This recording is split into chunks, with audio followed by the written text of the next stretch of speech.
System چالو کر دیے، یہ باہر سے لیتا ہے۔ اللہ تعالیٰ نے ہمیں یہ جو کتاب نصیب فرمائی ہے ہمارے نصیب میں، ان ھذا القرآن یہدی للتی ہی اقوم، کیسے زندگی گزاریں کہ دنیا میں بھی کامیاب ہو جائیں، آخرت میں بھی کامیاب ہو جائیں۔ تو قرآن کا دعویٰ ہے کہ میں تمہیں وہ راستہ بتاؤں گا جو سب سے صحیح اور سیدھا ہوگا۔ اس کتاب کے علاوہ کائنات کی کوئی کتاب نہیں جو یہ دعویٰ کر سکے۔ حدیث پاک قرآن ہی کا حصہ ہے کہ قرآن کی تعبیر، تشریح میرے نبی پاک صلی اللہ علیہ وسلم کی زبان سے نکلے ہوئے کلمات ہیں، لہذا قرآن اور حدیث کا تو ایک ہی حکم ہے۔ تو دونوں مل کر یہ دعویٰ کرتے ہیں کہ اگر یا ابا سفیان، میرے نبی کی حدیث یاد آ گئی اس آیت کی مناسبت سے، قرآن کہتا ہے ان ھذا القرآن یہدی للتی ہی اقوم، صرف ان ھذا، صرف یہی قرآن تمہیں راستہ دکھاتا ہے جو سیدھا ہے اور کامیابی تک لے جاتا ہے۔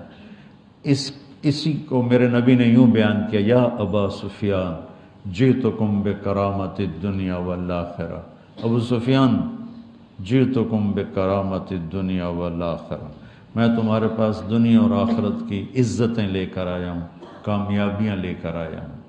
تو وہ آیت اور یہ حدیث مل کر ایک تصویر پیش کر رہے ہیں کہ کامیاب زندگی گزارنے کا طریقہ کہاں سے ملے گا؟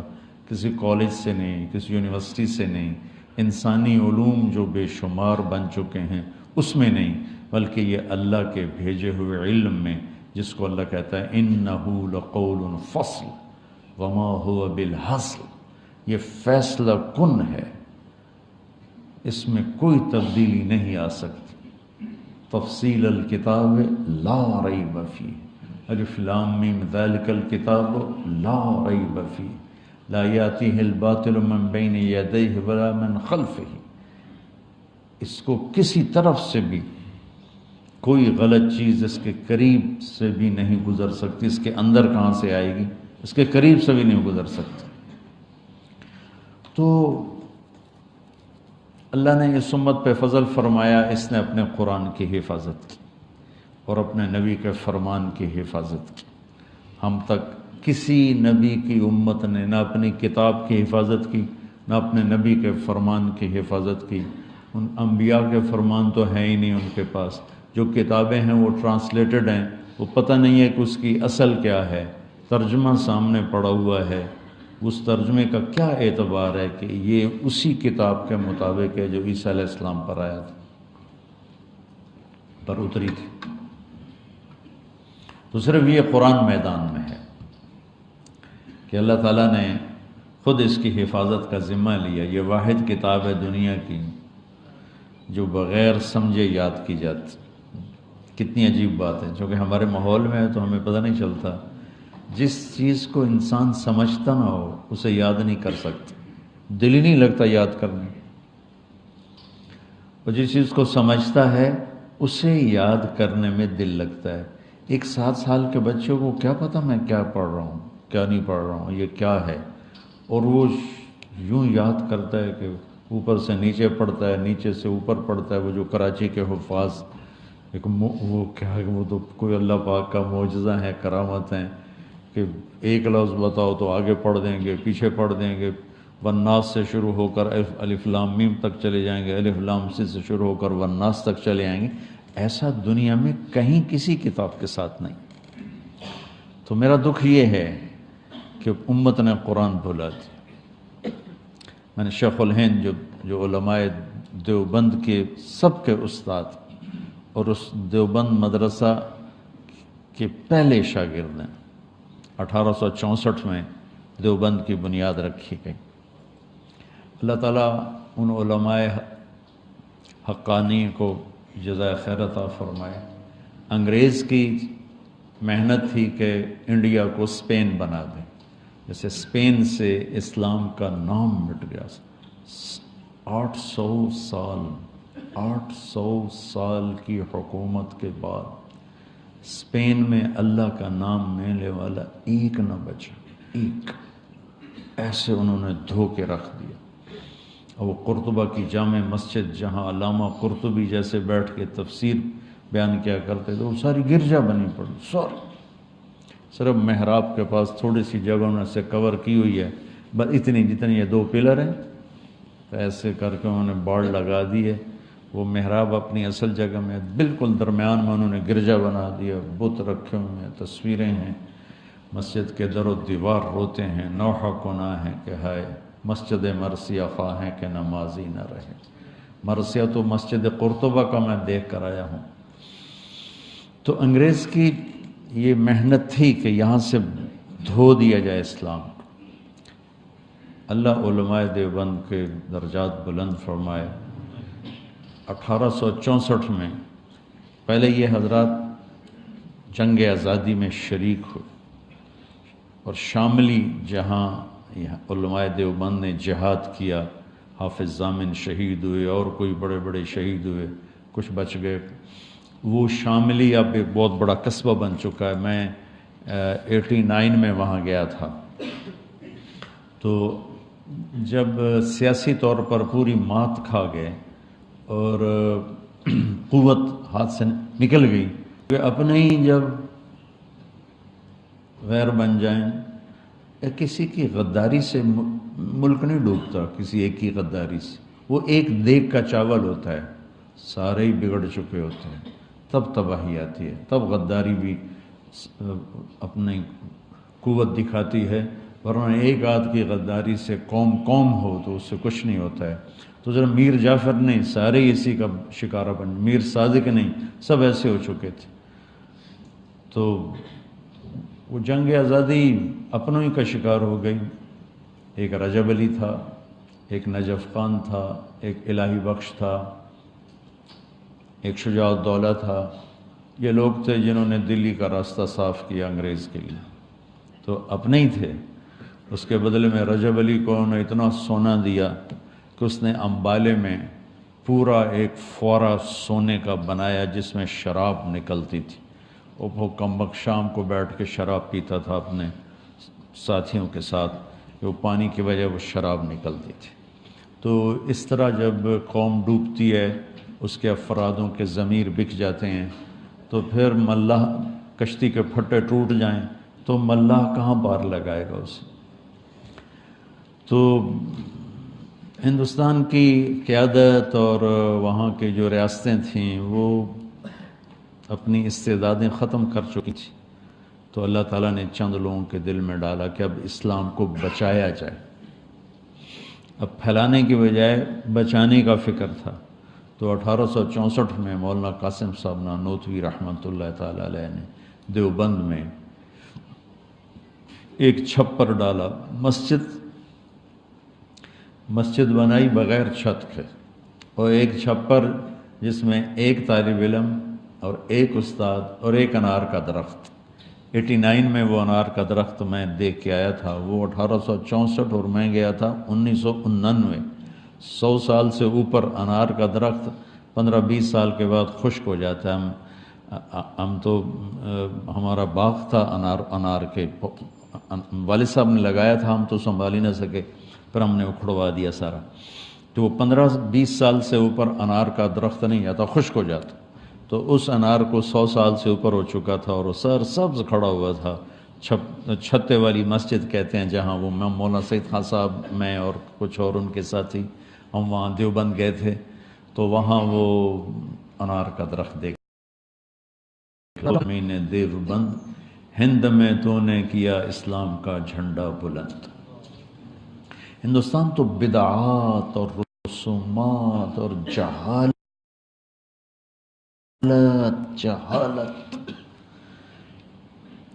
علم سے مناسبت ہی کوئی نہیں تھی۔ سب پیروں فقیروں، جو جاہل پیر فقیر تو ہمارا سرمایہ ہیں، پر جو صحیح ہوں، لیکن وہ جاہلوں سے جڑے ہوئے تھے۔ تو شاہ ولی اللہ رحمۃ اللہ علیہ پہلی ہستی ہیں جو انڈیا میں حدیث کو لائے، ورنہ فقہ اور منطق مجھے آج تک سمجھ میں نہیں آیا کہ منطق کی ضرورت کیا ہے علم دین کے اندر، مجھے نہیں سمجھ میں آیا۔ یا لیت شعری، کوئی مجھے سمجھا دے۔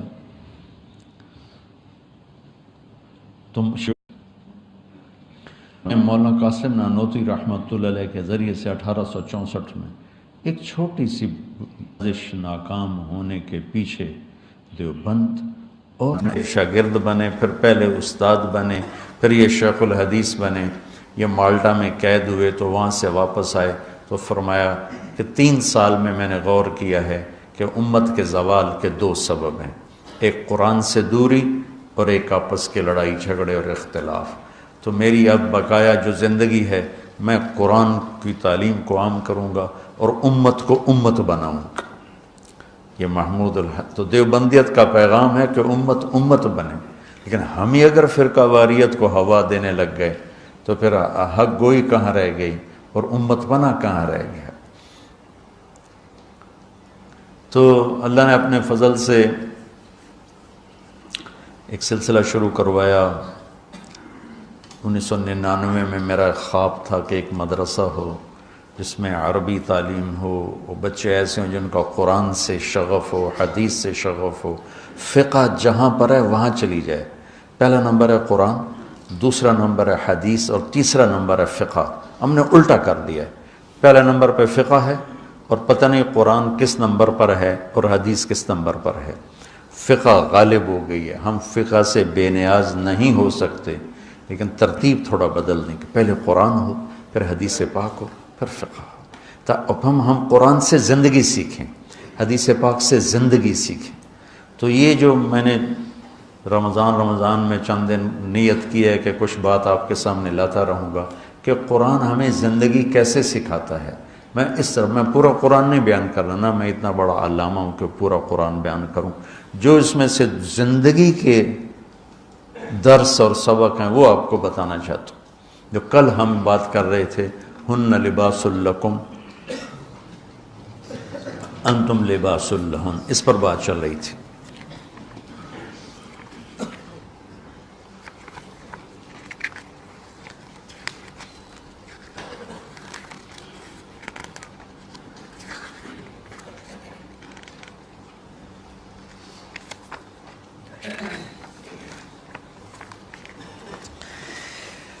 احل لکم لیلۃ اعوذ باللہ من الشیطان الرجیم بسم اللہ الرحمن الرحیم احل لکم لیلۃ الصیام الرفث الی نسائکم ہن لباس لکم وانتم لباس لہن علم اللہ انکم کنتم تختانون انفسکم فتاب علیکم وعفا عنکم فالآن باشروہن وابتغوا ما کتب اللہ لکم وکلوا واشربوا حتی يتبين لكم الخيط الأبيض من الخيط الأسود من الفجر ثم أتموا الصيام إلى الليل ولا تباشروهن وأنتم عاكفون في المساجد تلك حدود الله فلا تقربوها كذلك يبين الله آياته للناس لعلهم يتقون۔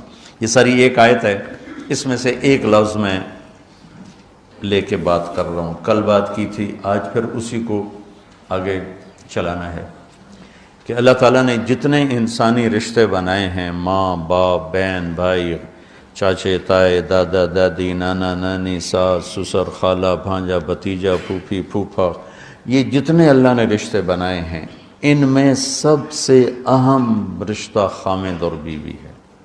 سب سے اہم رشتہ خامد اور بیوی ہے، سب سے قریب ترین رشتہ خامد اور بیوی۔ لباس سے زیادہ کوئی چیز میرے قریب ہے؟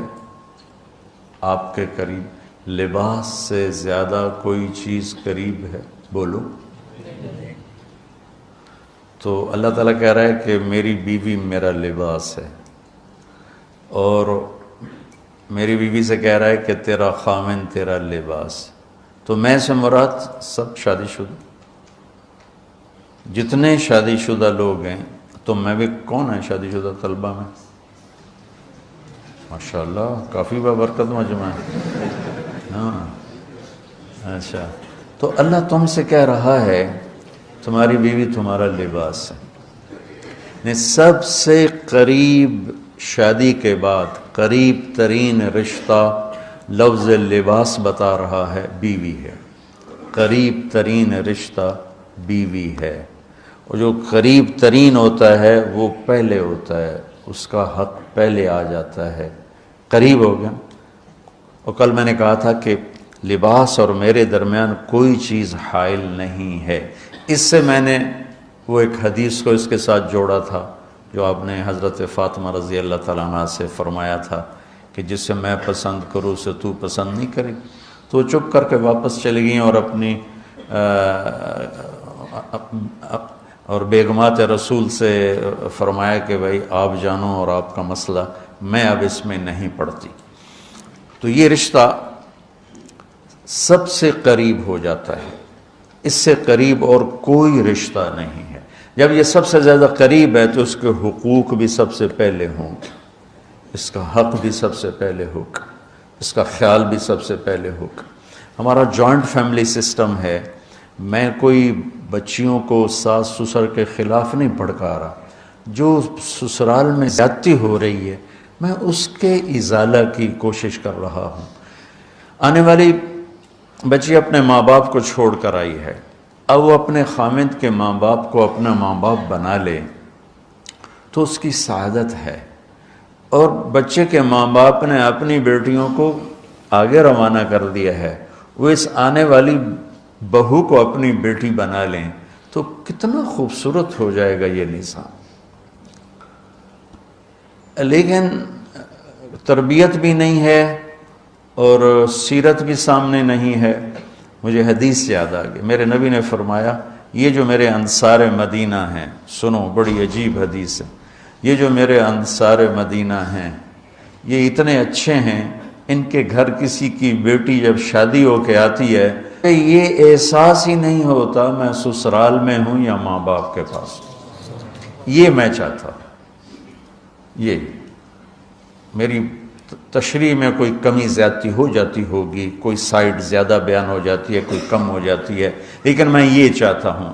یہ حدیث مجھے اللہ نے ابھی یاد دلوائی ہے، حیات الصحابہ میں ہے، جلد اول میں ہے، کہ آپ نے فرمایا کہ یہ جو میرے انصار، میں دوبارہ کہہ رہا ہوں، یہ جو میرے انصار مدینہ ہیں یہ اتنے قابل تعریف ہیں کہ ان کے گھر جب کسی کی ڈولی اترتی ہے تو اس آنے والی بچی کو یہ احساس نہیں ہوتا کہ میں اپنے گھر میں ہوں یا سسرال کے گھر میں۔ میرے عزیزو، کم از کم تم جو میری اولاد ہو، تم میری روحانی اولاد ہو، تم تو میری بات کو آگے چلاؤ کہ تم اپنے گھر کو، اپنی بیوی کو اس طرح رکھو، اپنے ماں باپ کو بھی اس پہ تیار کرو، اپنی بہنوں کو اس پہ تیار کرو۔ ایک رخ تنقید دی، اے کر دی بھائی، اے کر دی بھائی، یہ سارا یہ میرا ماحول ہے، پتہ اٹھیندی کے میں، باندھی کے میں، ٹردی کے میں، یہاں تک یہ ساری کانوں سنی باتیں۔ تو بچے کے ماں باپ کہیں ہماری بیٹیوں کی تو شادی ہو گئی، اللہ نے ہمیں بیٹی دے دی ہے، اب ہم اس کو بیٹی بنا کے رکھیں گے، اور آنے والی کہے کہ میرے ماں باپ کو تو میں نے چھوڑ دیا، اب میرے خامند کے ماں باپ میرے ماں باپ ہیں، میں نے ان کے پاؤں دھو کے پینے ہیں، تو خود اپنی خوشی سے سارے گھر کی خدمت کرے، کون روکتا ہے؟ لیکن جو ہمارا ایک جابرانہ ماحول ہے اس نے اس رشتے کو توڑ کے رکھ دیا ہے۔ یہ جو آنے والی لڑکی ہے اس کے ذمہ ہے نسل تیار کرنا، نسل۔ میری بہو سے میری نسل چلے گی اور میں اسی پر جوتا اٹھا کے کھڑا ہوں، کتنی بڑی زیادتی۔ ماں یہ نہیں سوچتی کہ میری نسل جو چلے گی اس لڑکی سے چلے گی۔ اب ساس اگر یوں سوچے کہ میری نسل اس سے چلے گی، سسر یوں سوچے میری نسل اس سے چلے گی، خامند یوں سوچے یہ میری نسل اس سے چلے گی، خامند کی بہنیں یوں سوچے ہمارے بھائی کی، ہمارے باپ کی نسل اس سے چلے گی، تو ہم اس کو عزت دیں، محبت دیں، پیار دیں، تو وہ پاگل ہے جو تمہیں کاٹ کھائے گی یا تم سے لڑے گی۔ اس کو تانے اتنے ملتے ہیں، ذلت اتنی ملتی ہے۔ اور میں نے جیسے کہا لباس سب سے قریب ہے، تو اس کے بعد بیوی کا حق سب سے پہلے آ جاتا ہے۔ ماں باپ کی طرف سے زیادتی آئے تو تمہارے ذمے ہے اپنی بیوی کو بچاؤ، اللہ کے واسطے اپنی بیویوں کی حفاظت کرو۔ ہاں تمہاری بیوی کی طرف سے زیادتی آئے تو اللہ کے واسطے ماں باپ کی حفاظت کرو۔ تو اس کا مطلب یہ نہیں کہ تم ڈنڈا اٹھا لو، اپنے اخلاق ایسے بناؤ، سپرنگ بن جاؤ، سپرنگ جو فریشر سے کو قبول کر کے دب کر کے نیچے چلا جاتا ہے، نیچے جانے میں جڑ جانے کا نظام چھپا ہوا ہے کہ جھک جاؤ، ماں باپ ناراض ہو ان کے پاؤں پکڑ لو، بیوی ناراض ہو اس کے پاؤں پکڑ لو۔ ذلت میں عزت چھپی ہوئی ہے، ساری زندگی کا تجربہ بتا رہا ہوں۔ ذلت اللہ کی رضا کے لیے ذلت اٹھانے میں عزت چھپی ہوئی ہے۔ ہن لباس لکم، کتنا ہی مجھے غصہ چڑھا ہو میں اپنے کپڑے پھاڑوں گا، مجھے غصہ آ گیا میں نے اپنے کرتے پھاڑنے میں، کسی یہ پاگل تو کرے گا، سمجھدار دوئے دا کرتا پاڑے گا، اپنا نہیں پاڑے گا۔ اب مجھے بیوی پہ غصہ چڑھ گیا تو میرا لباس ہے، اس کو تار تار کر دوں، گالیاں دوں، تھپڑ ماروں، تو ایسے جیسے میں اپنے کرتے کو پھاڑ رہا اور اپنے کرتے کو تار تار کر رہا۔ بیوی کو غصہ چڑھے تو وہ اپنے کپڑے پھاڑتی ہے۔ کپڑوں کے لیے کتنے حفاظتی نظام ہیں، الماریاں بنی ہوئی ہیں اور ہینگر بنے ہوئے ہیں، کریز خراب نہ ہو۔ جب پڑھتا تھا نا لاہور تو اسکول میں یا کالج کا میں سب سے خوش لباس لڑکا کہلاتا تھا، کہ میں اپنی اسکول سے آ کر نا، اب ہاسٹل میں کوئی استریاں تو ہیں نہیں، نہ ہی کوئی نوکر، تو اپنی پتلون کو ایسے ہاتھوں سے استری کرنا اور کر کے پھر تہ لگانا، پھر سرانے کے نیچے رکھنا، پھر اس کے اوپر سونا تاکہ خود بخود استری ہو جائے اور کریز ٹھیک ہو جائے، اور رات کو بالوں کے اوپر رومال باندھنا تاکہ بالوں کی سیٹنگ خراب نہ ہو جائے۔ کیونکہ میں نے بال بنوائے تھے وحید مراد کٹ بال، 2 فلم سٹاروں کا ہیئر کٹ چلا، ایک دلیپ کمار کا، ایک وحید مراد کا۔ تو عام جو تھے نا بال کاٹنے والے، وہ 8 آنے لے کے بال کاٹ دیتے تھے۔ وحید مراد کٹ کے لیے 5 روپے لگتے تھے۔ 5 روپے اس زمانے میں بہت بڑی دولت تھی، جب ڈالر 1 روپے کا تھا۔ $5 کتنے ہو گئے ہیں جی؟ 500 سے اوپر ہے اب۔ تو یوں سمجھو کہ وہ 5 روپے دے کر وحید مراد کٹ بنتا تھا، تو پھر میں وہ اوپر رومال باندھتا تھا کہ سوتے ہوئے میرے بالوں کا ہیئر سٹائل خراب نہ ہو جائے۔ ایک چھوٹا سا بچہ ہے لیکن اپنے لباس کو کیسے حفاظت کر رہا ہے، کریز ٹھیک کر رہا ہے، سرانے کے نیچے رکھ رہا ہے اور اس کو صاف ستھرا رکھ رہا ہے۔ ہم کھاتے ہوئے کیا کرتے ہیں، آگے اگر کپڑے نئے پہنے ہوں تو آستینے چڑھا لیتے ہیں کہ کہیں کوئی شوربہ، کچھ سالن ادھر نہ لگ جائے، ادھر نہ لگ جائے۔ میں جب بھی بیٹھتا ہوں تو میری بیوی کہتی ہے آستینے چڑھاؤ، آستینے چڑھاؤ، یہاں لگ نہ جائے۔ اور آگے ہم کیا کرتے ہیں، تولیہ رکھتے ہیں، نیپکن رکھتے ہیں، رومال رکھتے ہیں۔ بڑے بڑے ہوٹلوں میں جاؤ تو پہلے وہ ساتھ رکھا ہوتا ہے کہ کوئی کھانے کا ذرہ گرے، سالن کا کوئی قطرہ گرے تو آپ کے کپڑے خراب نہ ہوں۔ ہم کیچڑ میں جا رہے ہوں تو ہم اپنے پاؤں گندے کر لیتے ہیں، کپڑے گندے نہیں ہونے دیتے۔ اپنے شلوار اوپر کر لیتے ہیں، پتلون اوپر کر لیتے ہیں، پاجامہ اوپر کر لیتے ہیں۔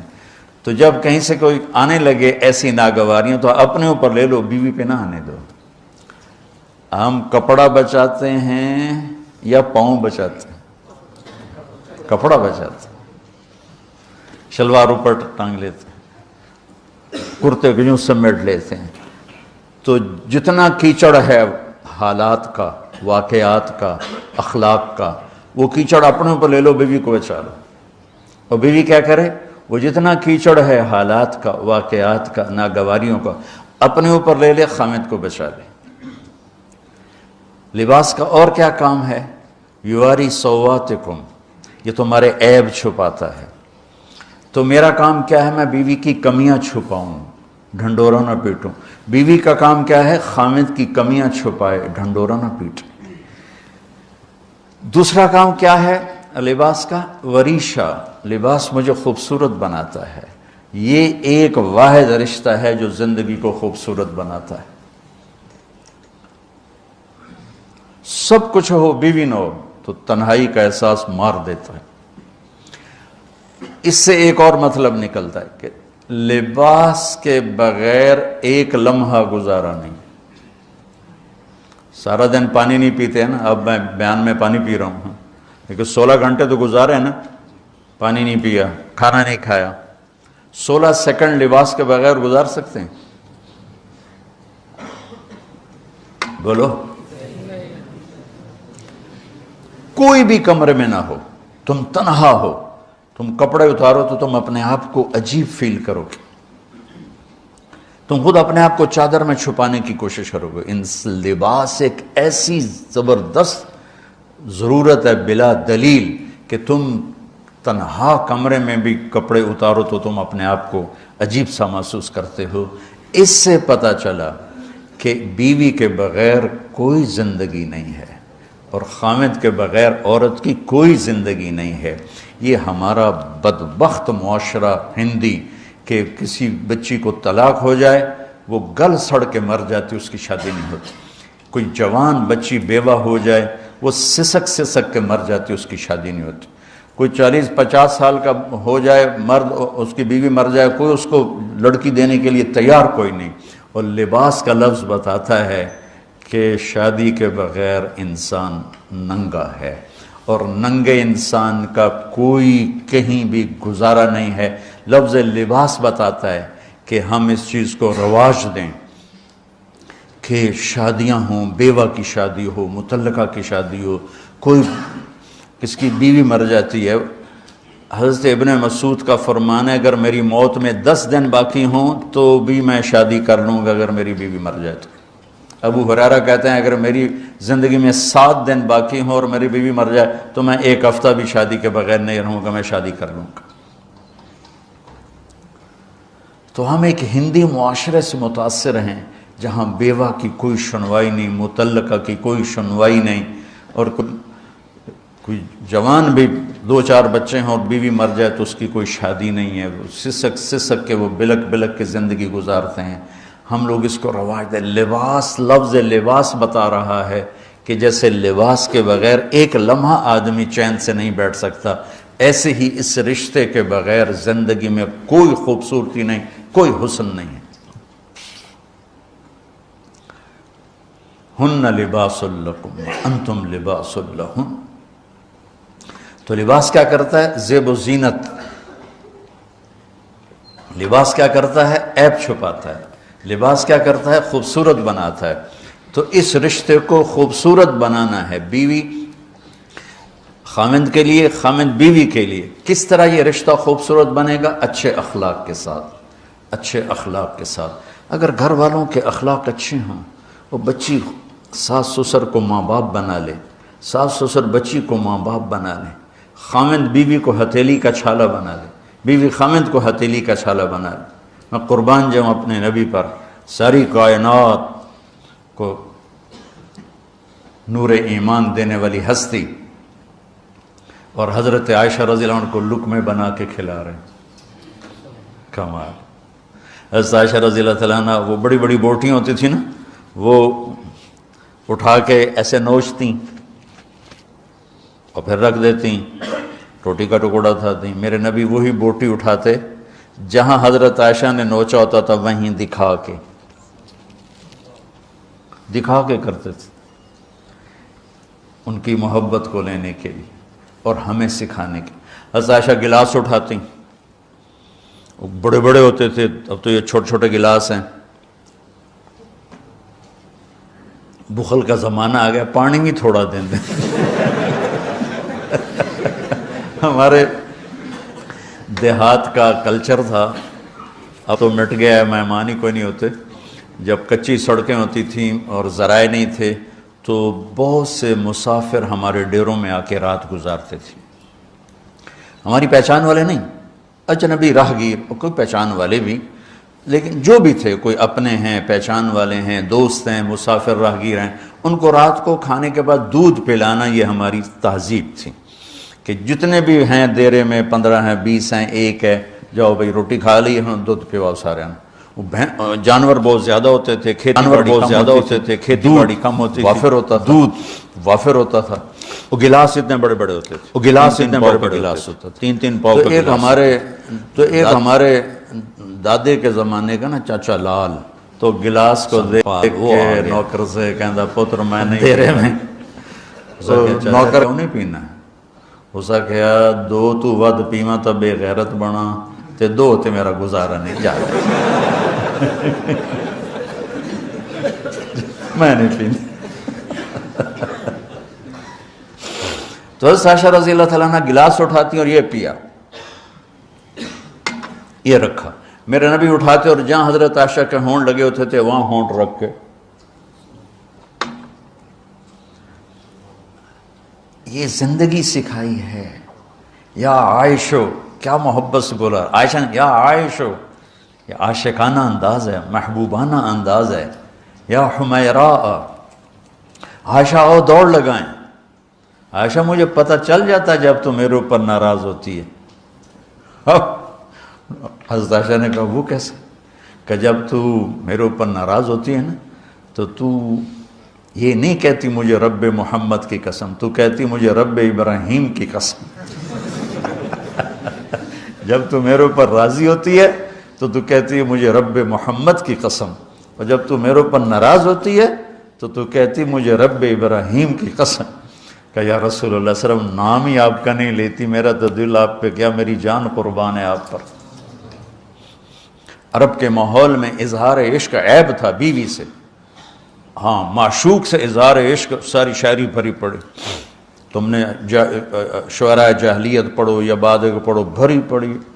وَهَلْ تَبْكِينَ لَيْلَا إِذَا مِتُّ قَبْلَهَا وَقَامَ لَقَبْرِ النِّسَاءُ النَّوَائِحُ لَيْلَا كَمَا لَوْ أَصَابَ الْمَوْتُ لَيْلَا بَكَيْتُهَا وَجَادَ لَهَا دَمْعًا مِنَ الْعَيْنِ الصَّافِحُ وَأَغْبِطُ مِنْ لَيْلَا بِمَا لَا أَنَالُهُ بَلَا كُلُّ مَا قَرَّتْ بِهِ الْعَيْنُ طَائِعُ وَلَوْ أَنَّ لَيْلَا، دیکھو لیلہ لیلہ لیلہ 4 شعر ہیں، لیلہ ہر شعر میں لیلہ، وَلَوْ أَنَّ لَيْلَ الْأُخَيْلِيَّةَ سَلَّمَتْ عَلَيَّ وَدُونِي جَنْدَلٌ وَصَفَائِحُ لَسَلَّمْتُ تَسْلِيمَ الْبَشَاشَةِ أَوْ زَقَى إِلَيْهَا صَدًا مِنْ جَانِبِ الْقَبْرِ سَائِحُ۔ وہ بڑے زور شور سے لیلہ لیلہ لیلہ اپنے اشعار میں کہہ رہا ہے،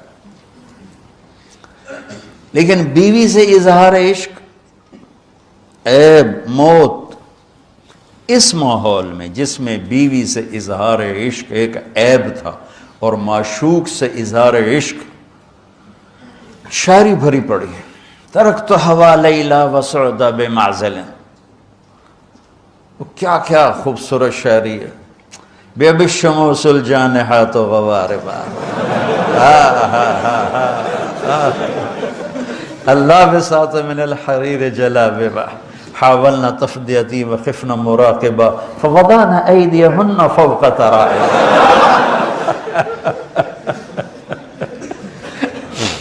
عرب کی شاعری بھری پڑی ہے عشق و معشوقی سے۔ اس ماحول میں میرے نبی سے ایک شخص کہتا ہے یا رسول اللہ من احب الناس الیک، آپ کو سب سے زیادہ کس سے پیار ہے؟ بھری محفل ہے، مسجد الگ نہیں کہ یوں کر کے پوچھ رہا ہو، بھری محفل میں آپ سب سے زیادہ کس سے پیار کرتے ہیں؟ تو آپ نے زور سے کہا عائشہ سے۔ اللہ اکبر اللہ اکبر، ہائے ہائے ہائے ہائے، وہ تو ہل گئے، وہ کہنے لگے، ان کی تو سمجھ میں نہیں آئی بات، تو انہوں نے کہا یا رسول اللہ میرا مطلب ہے مردوں میں آپ کس سے زیادہ پیار کرتے؟ تو آپ کو اندازہ ہو گیا بھائی کیوں یہ پوچھ رہا ہے، اس کو ہضم نہیں ہوا جواب، تو آپ نے کہنا تھا ابو بکر سے، تو آپ نے فرمایا مردوں میں عائشہ کے ابا سے، ابوہا عائشہ کے ابا سے۔ کیا زندگی سکھائی، ہن لباس لکم وانتم لباس لہن، یہ تمہارا لباس ہیں، تمہیں کتنا ہی غصہ چڑھے لباس تو نہیں پھاڑو گے، تمہیں غصہ چڑھے بیوی کو بے عزت نہ کرو، بیوی کو غصہ چڑھے تو کرتا پھاڑے گی، اپنا دوپٹے کو آگ میں ڈالے گی، نہیں اس کو بچائے گی، صرف پاگل یہ کام کرتا ہے۔ اسی ایک لفظ لباس کے اندر زندگی گزارنے کا پورا طریقہ موجود ہے۔ اور اسی کے اندر بیواؤں کی، مطلقہ کی، رنڈوے کی شادی کا اشارہ خوبصورت موجود ہے کہ لباس کے بغیر تو ایک لمحہ انسان نہیں گزار سکتا، کہ اس کو رواج دینا یہ ہمارے ذمے ہے، اور اپنے نبی کی معاشرت کو بتانا یہ ہمارے ذمے ہے۔ ہم تو ان مسائل میں پڑ گئے جن کا نہ جنت سے تعلق ہے نہ جہنم سے تعلق ہے، الٹا وہ مسائل جس میں زیادہ اختلاف ہے اس میں زیادہ بولنا، زیادہ تقریریں کرنا، اس چیز نے ہمیں اپنی منزل سے بہت دور کر دیا، ہم کھو گئے ہیں، کہیں اور چلے گئے ہیں۔ تو اس عرب کے ماحول میں میرے نبی نے لباس بنا کے دکھایا۔ صفیہ رضی اللہ تعالیٰ عنہ چھوٹے قد کی تھی، اونٹ پہ سواری کے لیے وہ خود نہیں کر سکتی تھی، آپ نے اپنا گھٹنا آگے کر دیا، حضرت صفیہ نے آپ کے گھٹنے پر پاؤں رکھا اور اس کو زینہ بنا کے آپ نے ان کو اوپر چڑھایا، زینہ بنا کے۔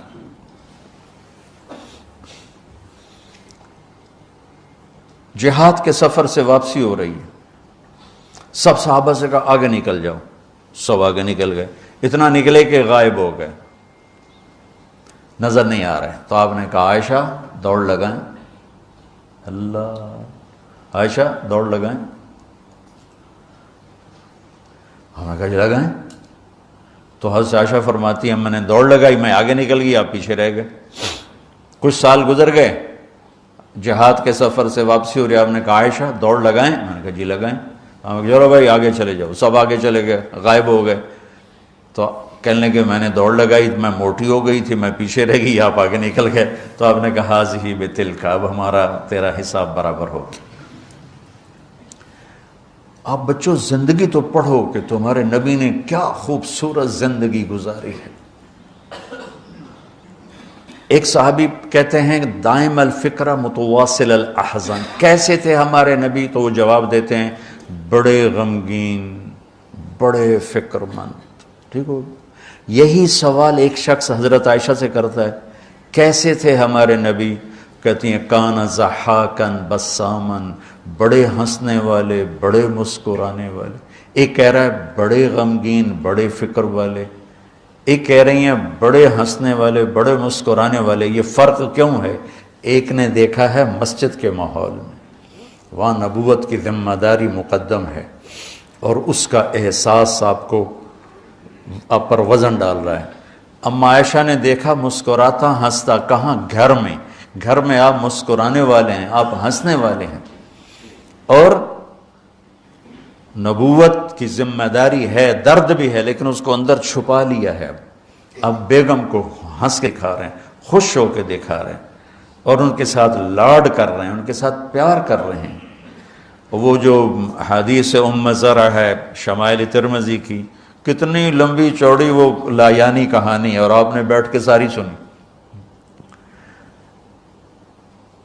آج کا تو کوئی بزرگ ہو تو کہتا ہو تو کیا لایانی شروع کر دی، اتنی دیر میں تو ذکر ہو سکتا تھا۔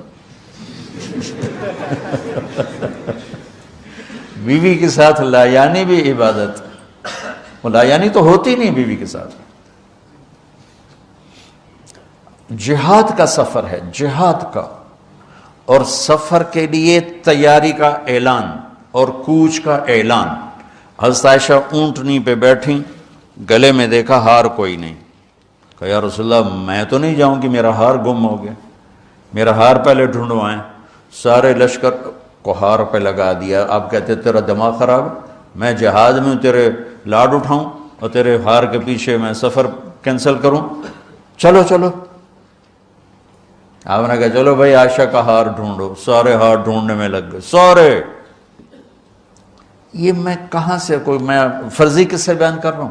گھڑ گھڑ کے بیان کر رہا ہوں، تمہیں اپنے حبیب کی سیرت سے اٹھا کے دے رہا ہوں۔ کوئی آپ کسی سیر پہ نہیں نکلے تھے کہ کوئی بات نہیں سفر کینسل کرو، جہاد کا سفر ہے، اور آپ کہہ رہے ہیں عائشہ کا ہار ڈھونڈو۔ آپ دیکھ رہے تھے کہ آگے عورتوں کے ساتھ کتنے کتنے ظلم ہوں گے۔ تم کو بھی سنو ان کی چیخیں اور آہیں جو میں سنتا ہوں تمہارے کلیجے پھٹ جائیں کہ کس قدر ظلم ہے۔ اور تمہیں عجیب بات بتاؤں، یورپ میں نظر آتا ہے عورت بڑی آزاد ہے، یورپ کی عورت پر یہاں سے بھی زیادہ ظلم ہوتا، دیکھنے میں وہ آزاد نظر آتی، لیکن اوف اللہ اللہ.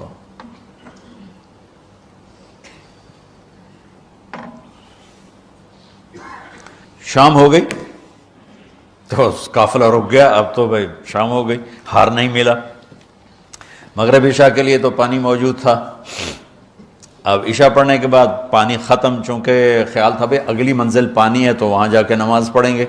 تو اب پانی کوئی نہیں ہے، اور سب نے ابو بکر صدیق رضی اللہ تعالیٰ عنہ کو تانے دینے شروع کیے، تیری بیٹی کی وجہ سے اب فجر کی نماز کا کیا بنے گا، اب تو پانی کوئی نہیں، وضو کیسے کریں گے، تیمم کی آیت ابھی آئی نہیں ہے.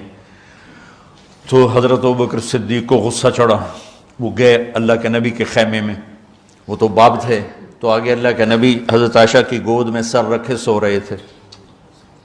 حضرت عائشہ یوں بیٹھی ہوئی تھی.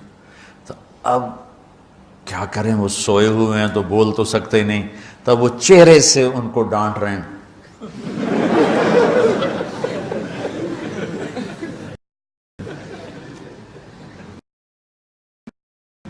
اور آگے بڑھ کے انگلی یہاں مارے، ٹک یوں. وہ کہتے میں ایسے ہو گئی تاکہ انگلی کے درد سے میں یوں نہ ہوں، کہیں اللہ کے نبی جاگ نہ پڑیں. تو ٹک ٹک ٹک ٹک، تیری وجہ سے آج سارے صحابہ تکلیف میں، اور پانی کوئی نہیں ہے. گویا چہرے سے سارا کچھ کہہ رہے ہیں، یوں کر رہے ہیں، چہرے سے سارا کچھ بتا رہے ہیں، اور غصے میں باہر آ گئے. اللہ کے نبی کی آنکھ کھلی، پتہ چلا پانی کوئی نہیں، نماز کا ٹائم ہے. اللہ نے کہا چلو فتیمموا صعیدا طیبا، چلو بھائی مٹی سے تیمم کرو، ہم نے تمہیں پانی سے بھی بے نیاز کر دیا. تو پھر سعد بن عبادہ کہنے لگے ابو بکر تیرے گھرانے کی یہ پہلی برکت تھوڑا ہی ہے، اور بھی بڑی برکتیں پہلے ملی ہیں. پہلے سب ناراض ہو رہے تھے، پھر سارے خوش ہو گئے کہ یہ کیا مل گیا، اللہ نے ہمیں تیمم دے. کسی امت کو تیمم نہیں ملا. دیکھو نا، یوں کر کے کر لو، اس سے کوئی پاک ہوتا ہے، اور پھر یوں ایسے کر لو، چلو بھائی غسل سے بھی فراغت ہو گئی. پانی کوئی نہیں ہے، تمہیں غسل کی ضرورت پڑ گئی ہے، تو اتنا ہی کام ہے. ضربتان. حضرت عمار بن یاسر، نیا نیا تیمم کا حکم آیا تھا، پتہ تھا نہیں کیسے کرنا ہے. تو سفر میں تھے تو ان کو ضرورت پڑ گئی نہانے کی. انہوں نے کہا اب وضو کے لیے تو تیمم ہے بھائی، یوں کر لو، لیکن نہانے کے لیے تو تیمم کیسے کروں گا. تو سارے کپڑے اتار کے ریت پہ کبھی یوں لوٹ رہے، کبھی یوں ہو رہا، کبھی یوں ہو رہا. تھے بھی بڑے لمبے چوڑے. عمار بن یاسر آ کر کہنے لگے یا رسول اللہ آج میں نے یوں تیمم کیا. آپ نے کہا انما یکفیک ضربتان، ارے وہاں بھی تجھے 2 ضربیں ہی کافی تھیں، یہ اور یہ. تو نماز پڑھی گئی. حضرت عائشہ نے کہا یا رسول اللہ ٹھیک ہے، ہار نہیں ملتا، چلیں. جب میرے نبی سے اما عائشہ نے کہا چلیں، تب آپ نے کہا چلو. وہ جب اونٹنی کو اٹھایا تو ہار اس کے نیچے گرا پڑا، وہ دھاگا ٹوٹا اور پھسل کے نیچے چلا گیا. وہ سارے ادھر ادھر ڈھونڈتے رہے، اونٹنی کو کسی نے اٹھایا نہیں. اللہ نے تیمم کی رخصت دینی تھی، اور ایک ہمیں خوبصورت زندگی کا درس دینا تھا کہ اتنے بڑے سفر میں بھی بیوی کے لاڈ کو مقدم کیا، ضرورت کو نہیں. ہار ضرورت ہے، بولو بولو. اس لیے کہلوانا چاہتا ہوں کہ تمہیں مشکل سبق بتا رہا ہوں. یہ یہاں کرسی پہ بیٹھ کے بتانا بہت آسان ہے، جب ناگواری آتی ہے پھر پتہ چلتا ہے کہ اب اپنے آپ کو سنبھالنا کیسے. اگر ناگواریوں کو سہنا سیکھ جاؤ گے تو تمہارا گھر جنت بن جائے گا. اگر ناگواریوں کو اگلنا شروع کرو گے تو تم اپنے گھر کو جہنم بنا لو. یاد رکھنا، شکل صورت چند دن، روپیہ پیسہ ایک دن بھی نہیں، کپڑے زیور گاڑیاں چند دن، اور اخلاق موت تک ساتھ دیتے. اخلاق کا حسن کبھی ماند نہیں پڑتا. اخلاق کے حسن و جمال کو کسی میک اپ کی ضرورت کوئی نہیں. بمکارم الاخلاق کن متخلقا لیفوہا ثناء جدک العطر الفنی فاصدق صدیقک ان صدقت صداقتا فادفع عدوک باللتی فإذا الذی. ضمیری کہتے ہیں کہ ایسے اخلاق بنا کہ تم مشک کی طرح مہکے، تو دوست کو دوست بن کے دکھا. اور فدفع عدوک باللتی فاذا الذی، یہ مصر آپ کی فصاحت پر پتہ بتاتا ہے کہ کیا کمال سے آیت کو اس مصرے میں فٹ کیا. فدفع عدوک باللتی فاذا الذی، ادفع باللتی ہی احسن فاذا الذی بینک وبینہ عداوۃ کانہ ولی. فدفع عدوک باللتی فاذا الذی.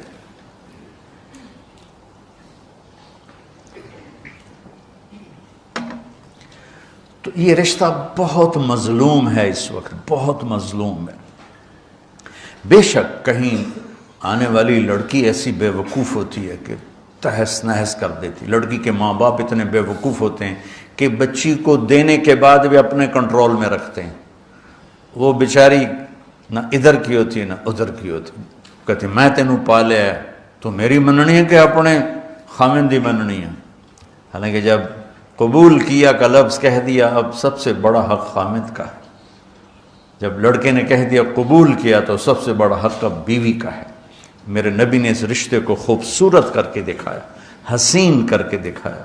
اور اس وقت سارے ملک میں ایک آگ لگی ہوئی ہے اور اس کے پیچھے اور کوئی بڑے اسباب نہیں، صرف بد اخلاقی ہے، صرف بد اخلاقی. اس ایک آیت کو بچوں ذہن میں، ہن لباس لکم، میری بیوی میرا لباس ہے. جتنی میں لباس کی حفاظت کرتا ہوں اتنا میں اس رشتے کی حفاظت کر لوں، میرا گھر آباد ہو جائے. میرا خامند میرا لباس ہے، میں جتنا اپنے لباس کی حفاظت کرتی ہوں اتنی اپنے خامند کی حفاظت کر لوں، میرا گھر آباد ہو جائے. تو یہ بہت خوبصورت تشبیہ ہے، بہت خوبصورت تعبیر ہے جو میرے رب یہاں لے کر آئے ہیں. اور زندگی گزارنے کا طریقہ. اور دوسری بات دیکھو، اللہ اس آیت کو لائے ہیں روزے کے فرض میں. یہ ابھی بات سمجھ میں آئی ہے.